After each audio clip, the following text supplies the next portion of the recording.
ReefDudes is sponsored by Ecotech Marine and Bulk Reef Supply. They ever check out this 10-foot custom reef tank?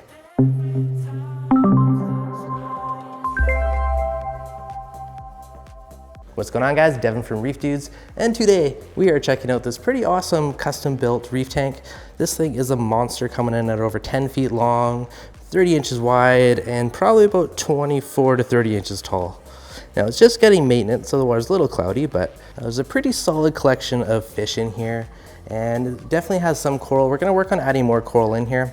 We do have just a few aptasia in here, which is gonna be the next little battle to kind of remediate this. So it might be a little bit of a journey as we bring this tank back to like a full thriving, colorful reef tank. Now this system is lit by 9 Radeon XR30s.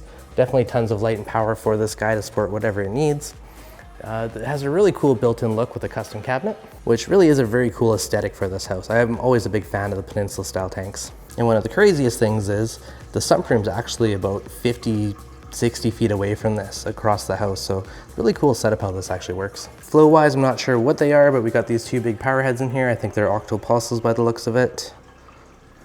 And coral wise, for the most part, it's fairly easier corals. We got some bubble corals, some nephia, some hammers, some frog spawns, some mushrooms. We've got some xenia, little GSP, some pretty cool colorful mushrooms. On the fish side of things, we got a handful of different tangs and really lots of just little colorful fish. Some hippo tangs, a bunch of zerd damsels, got a yellow chorus wrasse, orange shoulder tang, fox face.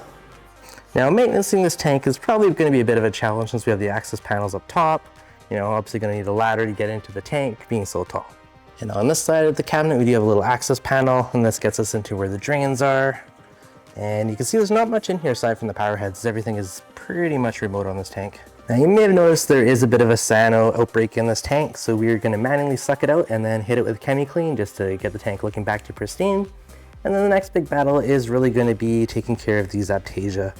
Now, given there is a plentiful colony in here, we're gonna have to look at a couple different approaches, which might be a mixture of manual removal as well as biological. So likely be some copper bands, nudibranchs to kind of work on the long-term goal of it while we tackle some of the bigger bang stuff manually.